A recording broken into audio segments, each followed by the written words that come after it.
So good afternoon. So today topic is about our introduction to performance management. Okay. So what is the meaning of performance? Actually, the action or process of carrying out or accomplishing an action, task or function can be termed as performance. It is the action or process of carrying out or accomplishing an action, task or function can be termed as performance.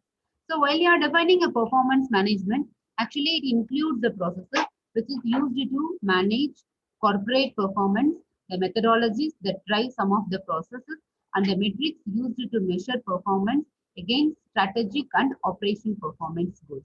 Okay, so the performance management, which includes the processes used to manage corporate performance, the methodologies, and that drive some of the processes and the metrics which is used to measure performance against strategic and operational performance goals. So what are performance standards? So when you are defining performance standards, actually they are the benchmark against which performance is measured. So what is the definition of performance management? Okay.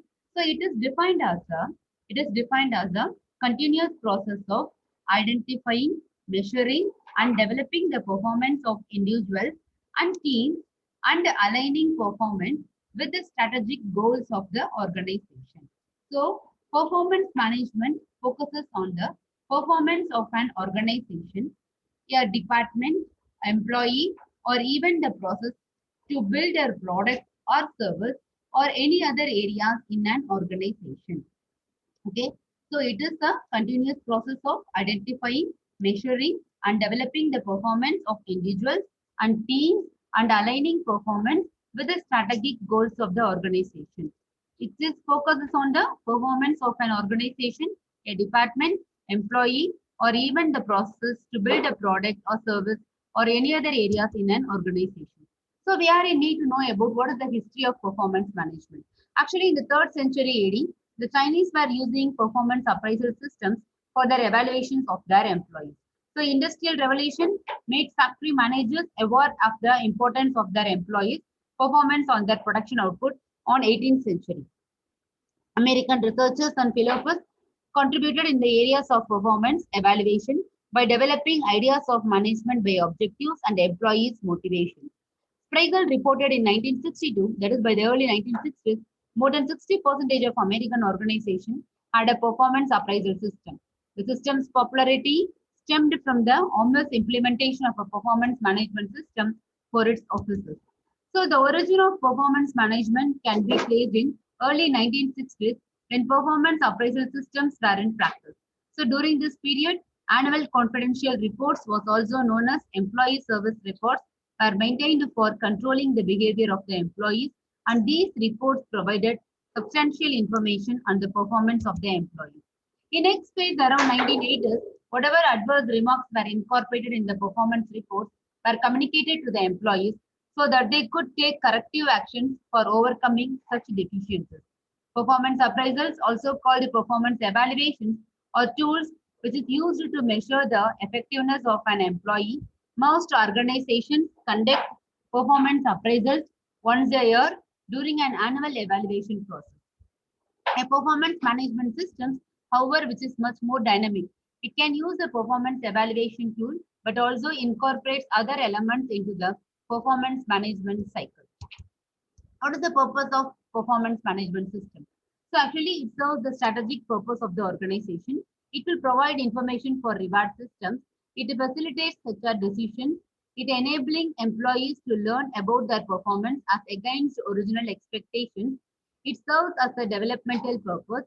It serves original maintenance purpose. It supports HR decision to meet legal requirements. Okay. So start of performance management cycle. So we know that we will be having a planning, then monitoring, and then review and evaluation. So starting should be the plan, then the ongoing will be the monitoring, and third one will be review and evaluation. So this process should be continuously progressing overall. So when you are doing for a planning, what I have to do out of, we have to do the identification, clarification, and agree upon expectations. Similarly, it has to identify how results will be measured. It agrees on monitoring process and at the same time it documents the plan. So monitoring, we have to monitor and evaluate the process and we have to take corrective actions if any or make changes if required. And annual performance review and evaluation, sign off, and the new cycle begins, will be ending of the performance management cycle. Phase 1, plan. So the planning phase, we know that it is a collaborative effort which involves both managers and employees, during which they will review the employee's job description. Similarly, it develop a work plan that outlines the task to be completed. So setting expected results and standards that will be used to evaluate performance, that is specific, measurable, attainable, realistic, time bound.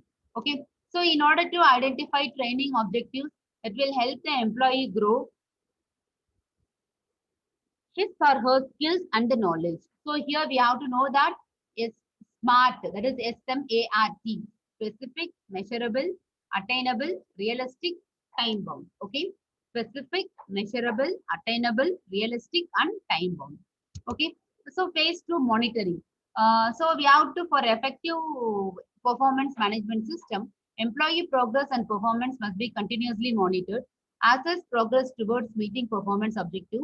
So we have to identify any barriers and it helps to overcome them. Share feedback on progress related to the goals and identify any changes that may be required to the work plan. And phase 3. So we have to provide the feedback. So the main purpose of constructive feedback is to help the people understand where they stand in relation to expected and our productive job and workplace behavior. That is, we have to prepare, state the facts, listen and agree on an action plan, and finally we should have follow up. And finally, the phase 3 to be the review, an opportunity to review, summarize and highlight the employee's performance over the course of the review period. And then the summarize the work accomplished during the previous year. So document challenges encountered during the year and identify areas for training and or development. Similarly, identify and discuss any unforeseen barriers to the achievement of the objective. So we have to go for 360-degree assessment process. So 360-degree feedback is also known as a multi-rater feedback, which is employee development feedback.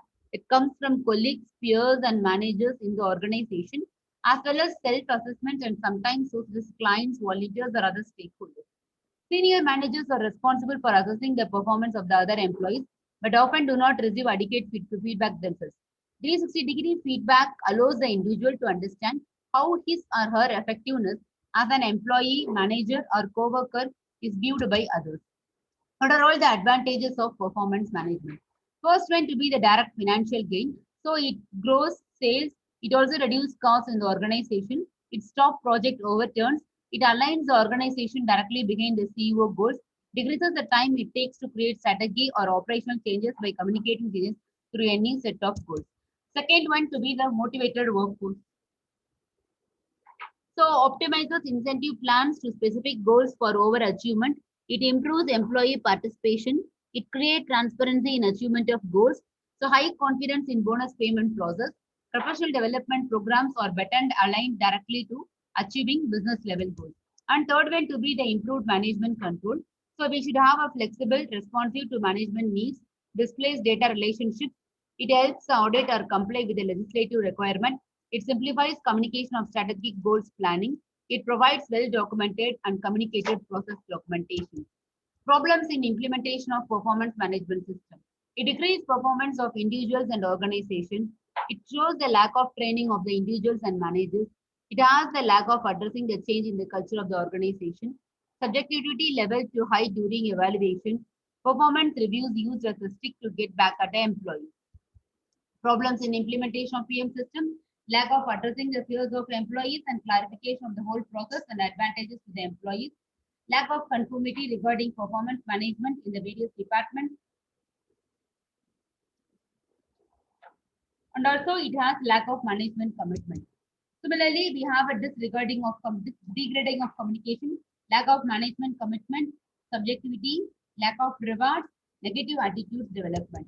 So finally, so this thing needs to be end over on it. So overall, what we have seen over on it, Abhina.